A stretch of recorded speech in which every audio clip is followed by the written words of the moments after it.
Welcome everyone back to the movie breakdown. I am your host Paul, and my co-host right here is Carlos. What's up? Actor extraordinary. So if you haven't tuned in the first episode, we're just going to give you a brief summarize of how we do our show.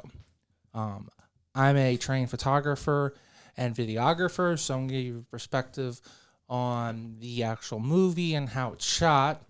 And I'm Carlos, a trained actor. So he's going to give you more on what he felt, the dialogue, set direction, Whether or not they can act. Right. Just kidding. And then this movie is actually kind of interesting because you actually have someone playing himself, which is kind of interesting, but we can kind of delve into that as we go. So the movie that we are reviewing is Always Be My Maybe. Always Be My Maybe. Now, I like the name of it. So it's a great title. It is. So now, one of the things that draw me into this actual movie was that all of the movie blogs were saying that this was a really good Netflix movie and that Netflix really hit it out of the bar, and then the surprise character is none other than the famous Keanu. which is always cool. Keanu Reeves, man. Was that shocking? Did you even pay attention? Did you pull the acting list when you? No, I didn't. That just came out like left. Yeah, Okay. He literally just popped out of nowhere, and I was like, Keanu. And then when he was playing Keanu, and it was just like that was probably my favorite choice of the movie. I'll be honest. Okay. The fact that Keanu Reeves was playing Keanu Reeves. Well, did you think that it was kind of odd that they also kind of made him to be like a druggie and like also no? super I thought intense? it was hilarious. Okay. I thought that So was is that the smartest. Is that the best part of the movie then? I would say personally for me, Keanu being in this movie was the part that I was the most engaged in. Okay. Just because it really threw things for a whirl. And it also kind of makes it easier to excuse other kind of quips throughout the movie that I didn't think landed as well.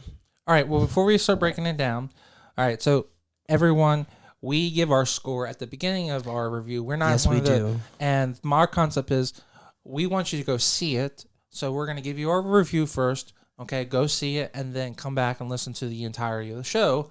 And we're going to give you a breakdown because this is the full review of the show.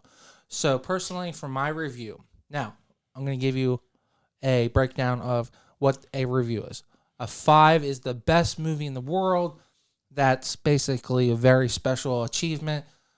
We do have half stars. Okay, so we also have a 0. A 0 is a movie is so bad, shot so bad, that it is hilarious, and we are highly recommending you to go see it because the person was so high or so drunk making it that you have to go see it, okay? So basically, on our scale, a 1 is actually worse than a 0, okay? So I'm going to go with our actor for his score first. I'm going to give the movie a 2.5. A 2.5. I'm really struggling with this movie. I'm struggling it with the way they really started the movie. I felt that the movie was crushed together, and there was not a lot of lead up with the movie. So I'm with you. I'm actually going to go with a. I'm struggling between a 2.5 and a 3, but I'm thinking I'm going to go with 2.5. Do you want to go with your assessment of it, or do you want me to go first? I'll go. Go for it. I say 2.5 because, I mean, the movie is a cohesive movie. There is a storyline. There are interesting characters. There is this... the movie has something to say. I just feel like I don't know, rom-coms lately have taken this really interesting shift with their acting where in the early 2000s it seemed, yes, they were always very cheesy, but they were very cheesy because the characters were very much involved and in depth with what they were doing. It was more serious, I guess. Not to say that there weren't silly rom-coms, there definitely was, but like You think of movies like The Notebook, movies where like I guess that's not Just even throw out the rom-com. best. Just throw out one. But I guess that's not even technically considered. it's a more rom-com. romantic comedy. So. But my point being, this weird shift in acting style where stand-up comedians are now actors on film sets. I'm not completely upset by it, but it does shift how people are portrayed on camera. And I don't think that it's the most accurate, and I think that it kind of cheapens the humor because it seems a little fake. To me, there's definitely a shift of taking those actors that would get a sitcom and giving them a television or giving them a movie, because a lot of those actors would get a sitcom, like Roseanne got a sitcom. Mm-hmm.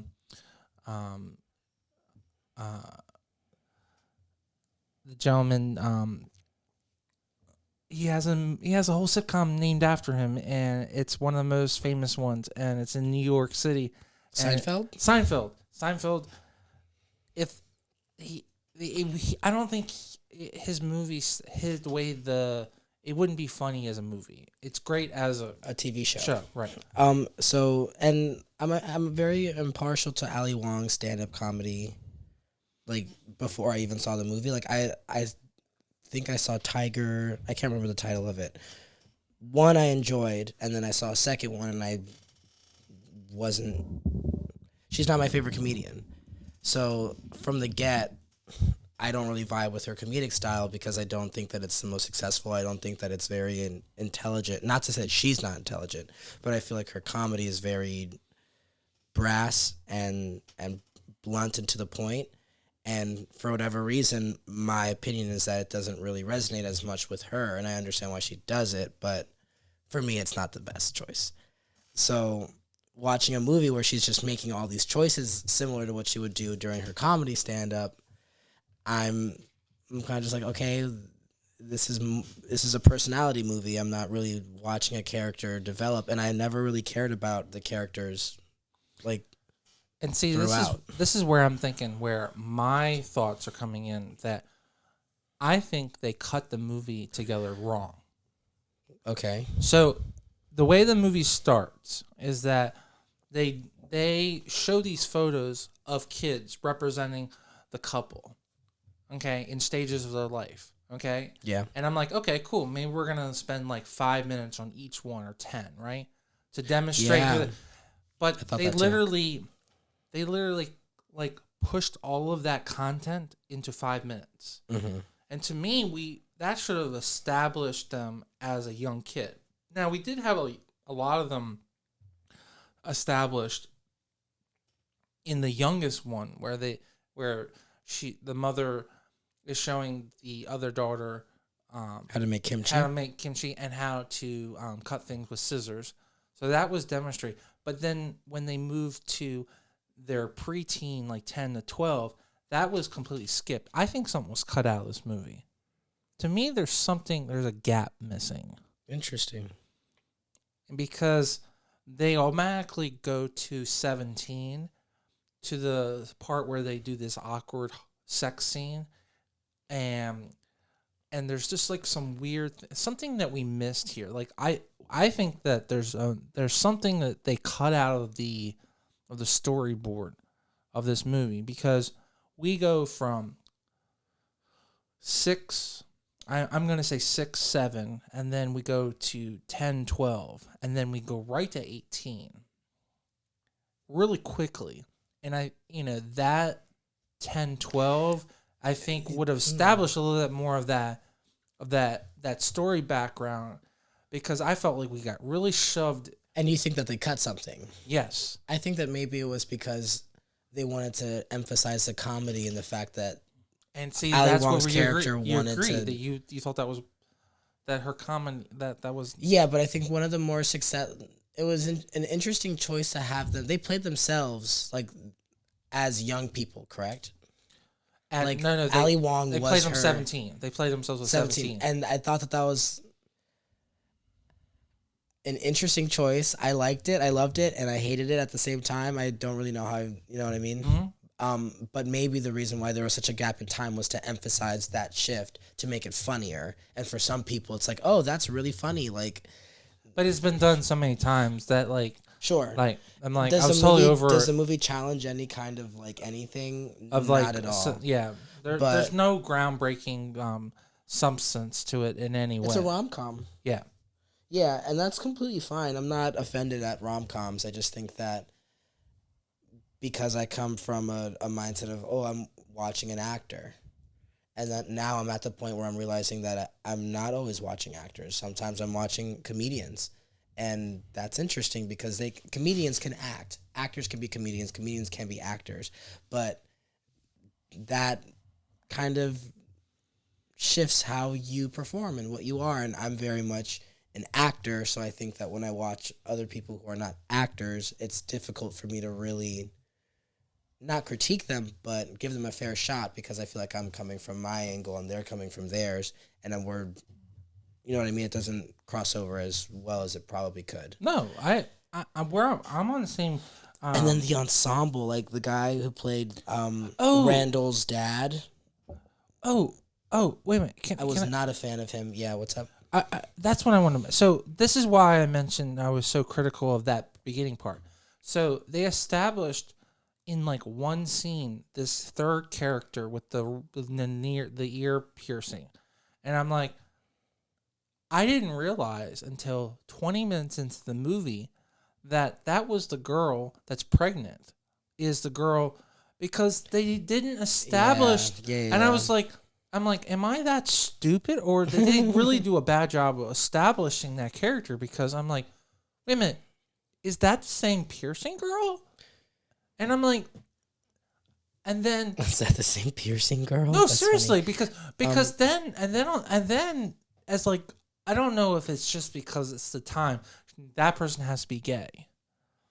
It's just like that was just like out of left field, like because the friend of the main character and the main actor,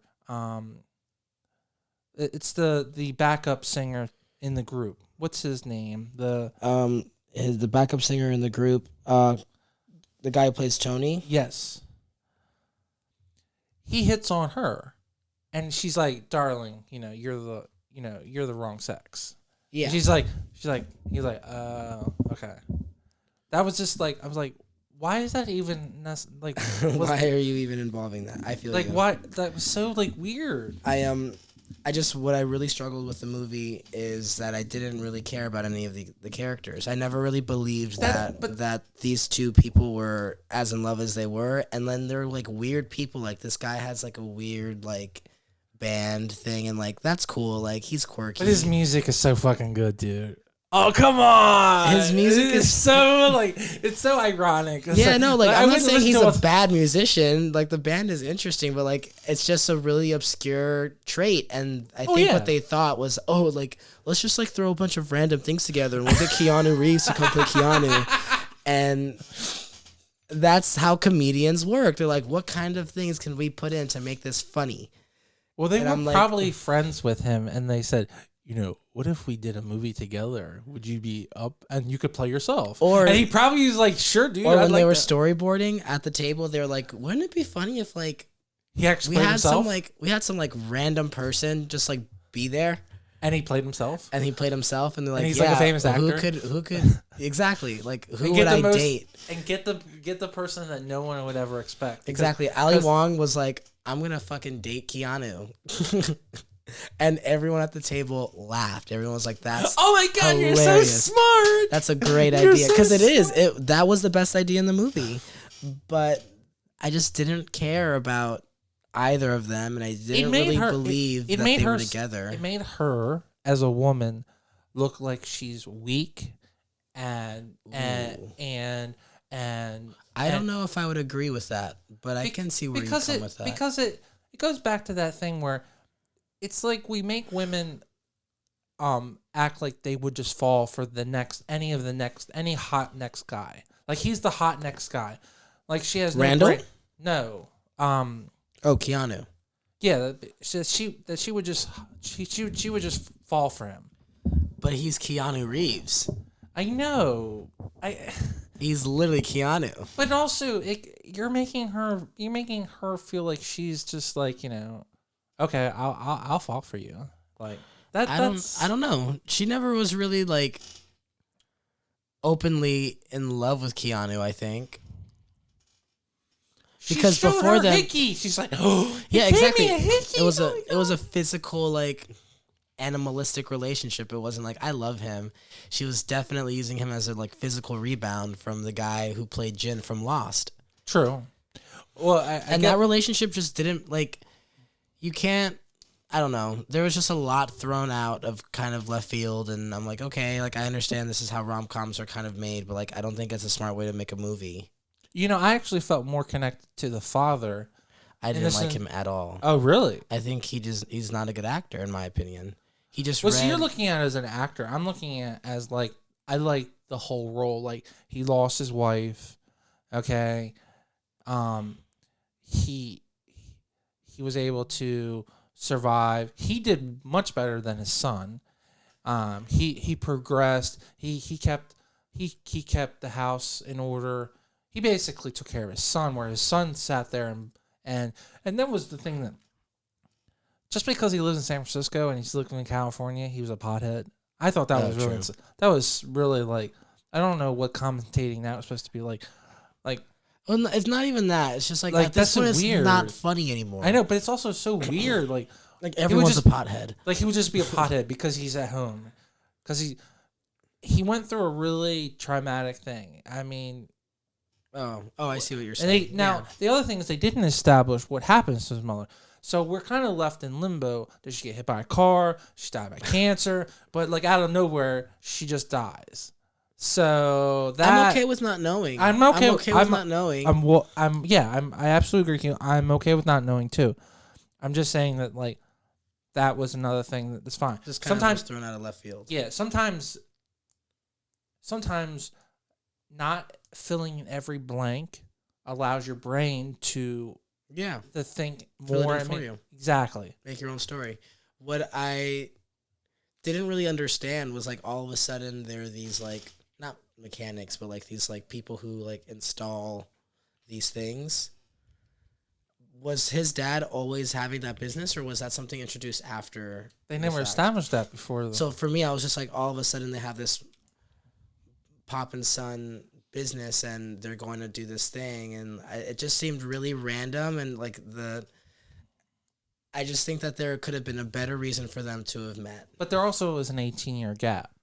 Yeah, between the time she moves and gets her degree and becomes a 5-star chef and becomes a world-renowned. Totally, but like so that you could run into someone at a grocery store that's so much more organic. Like, and it's been done before, but it's genuine. But they did establish that the friend with the piercing that's now pregnant is the one who called them. You're right. You're right. They did establish that because she made the comment that, so your trick didn't really work, and she's like, she gave him like a really like shitty, right. That did happen. like a little shitty like grin, like I'm so smart.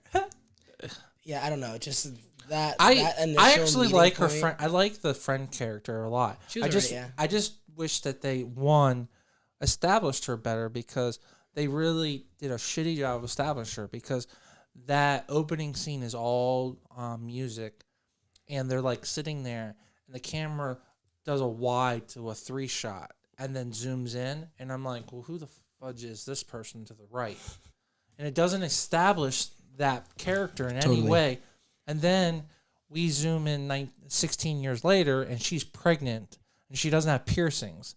But then there were some weird comments where the main actor in the movie asked her, oh, so you got rid of your piercings? And she's like, she looks at him really weird and says, oh, I still have them in other places. That was just like again, that's that comedy that just, it did not hit. Like, that was not, it wasn't hot. It was very like, and she's gay too. So why would a gay person say that to a Well, I don't think that her sexuality has anything to do with that. So you don't think it was sexual in any way? Like, no, I'm saying I don't think that her sexuality informs on whether or not it's funny or makes sense or not. I think that it's more along the lines of how it was said. And it just seemed like a quip. But that's the thing. Like that's the style of the movie. Like people like to make that kind of movie because people But I There's think a market for it. You know that's what I'm I mean? saying. It's a miss because like it was totally. No, but I think that it was I just don't know if it was intentionally that way or if it was meant to be something else and it didn't work. Because there's a market for this movie, and this movie's been doing well, and people have been watching it and really enjoying it. It does. Because at the end of the day, it is sweet, but it's not. It's not stimulating. It has almost a 7 on IMDb. Yeah, How does it have a 6.8 out of 10, dude? I don't know. That's crazy.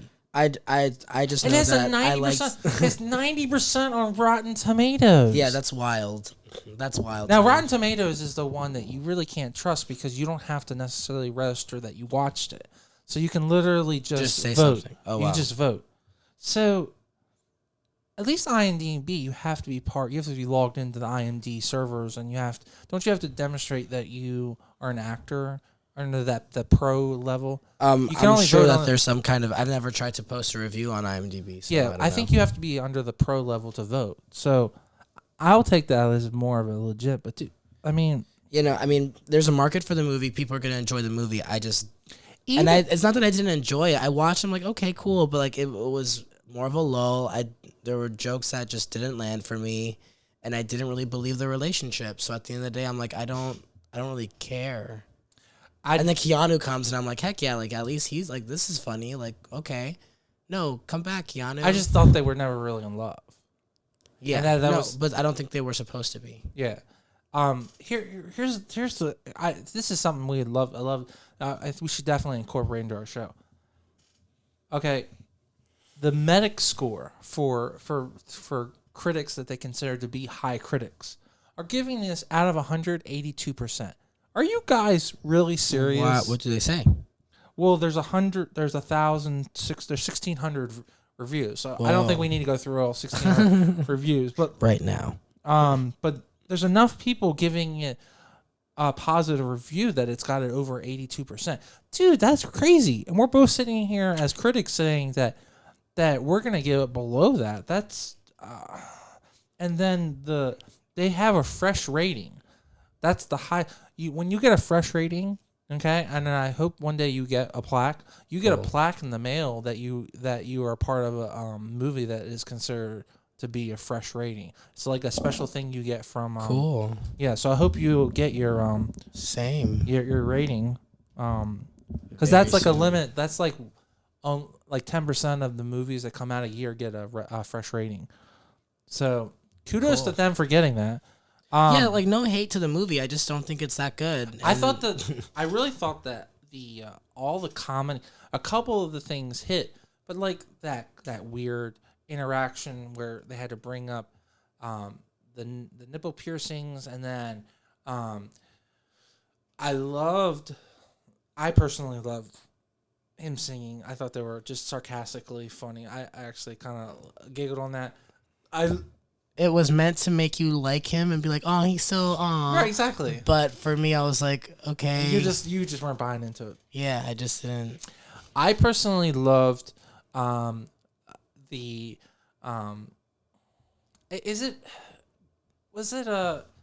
were playing they're playing the Dare Me game, right? Isn't that what they were playing? But he was calling it something else. They were playing I don't remember what they called it. Yeah, but it was a dare. It was a dare game. Something like that, yeah. Right. So that was actually kind of cool. Especially when he's like, well, I dare you to like crash over your head, and he just fucking did it. It was so fucking epic. And he's like, okay, bro. Yeah. Man, I don't know. I believe that they were friends. Oh yeah, I believe that they were friends. I really bought that. I think that was But I never got the relationship, the tension, any of it. But I think that's one of the other best part is that when he goes out to fly out to New York to win her back over, that he goes to the most expensive designer. He's like, fucking give me a glass of champagne. Yes, I'll take this. And then he looks at it and he's like, fuck this. Yeah, that was hilarious. See, if it would be a lot more funnier, he'd be like, oh, yeah, Keanu's going to pay for it. Like, they could... like, maybe I'm just Keanu's going to pay for it. That's funny. See, you thought... No, I mean, there were some funny moments. It wasn't a terrible movie. I say 2.5 because it just, I'm not a, you know what I mean? Like, And from a editor's perspective and a shot perspective, I think that they could have compound the beginning much more precise and cleaned it up, and they could have brought in that third character and established that person, even giving her one line in that first scene would establish that, because to me it was very confusing. Maybe I'm just stupid, but like No. it just to me it didn't establish that character in any way. And they say in acting is that you need to establish yourself, and then you also need to establish your entire list of people that are in your story, and they didn't do that to me. Just showing a person sitting there at a table does not establish the person, and especially when they didn't come back to her. I also thought that the clothes that they were wearing in some of the shots were so weird. So I don't know if it yeah, they tried too hard to make them look young, and it kind of was whack. Well, they tried to make her look really rich. Like, I don't know if you recall. So she's in San Francisco for her first time, looking at her restaurant, and they're both in $100,000 in clothes.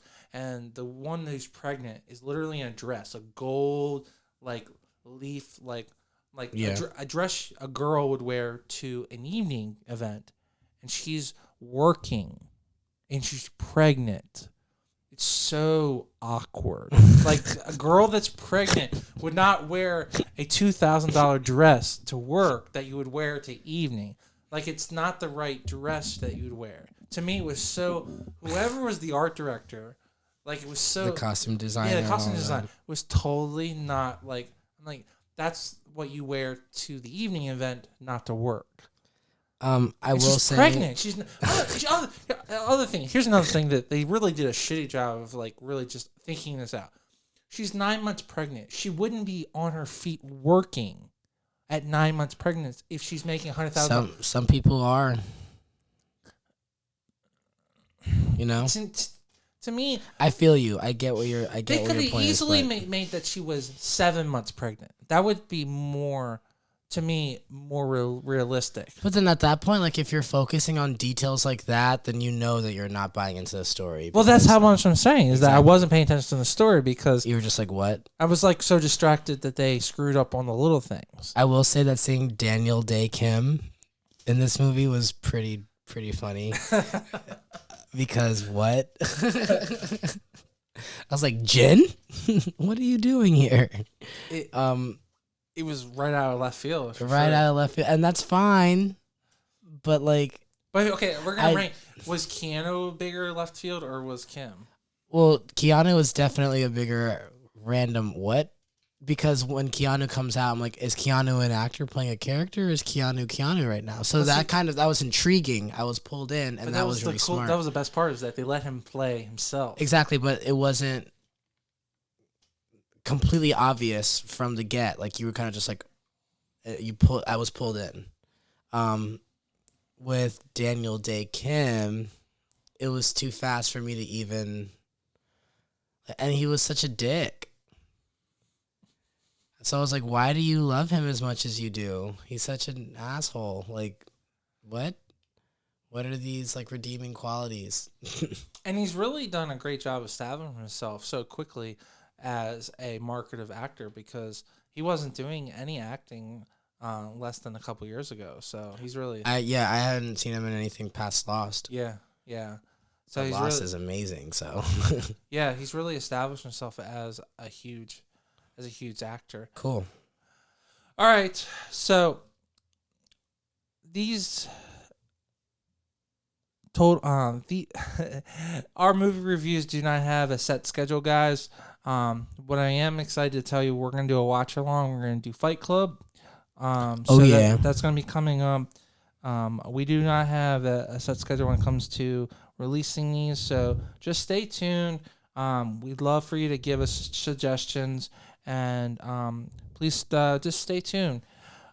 This is Paul for the Movie Breakdown, and my co-host Yvonne and Carlos. That's me. And thanks for watching or listening. Deuces.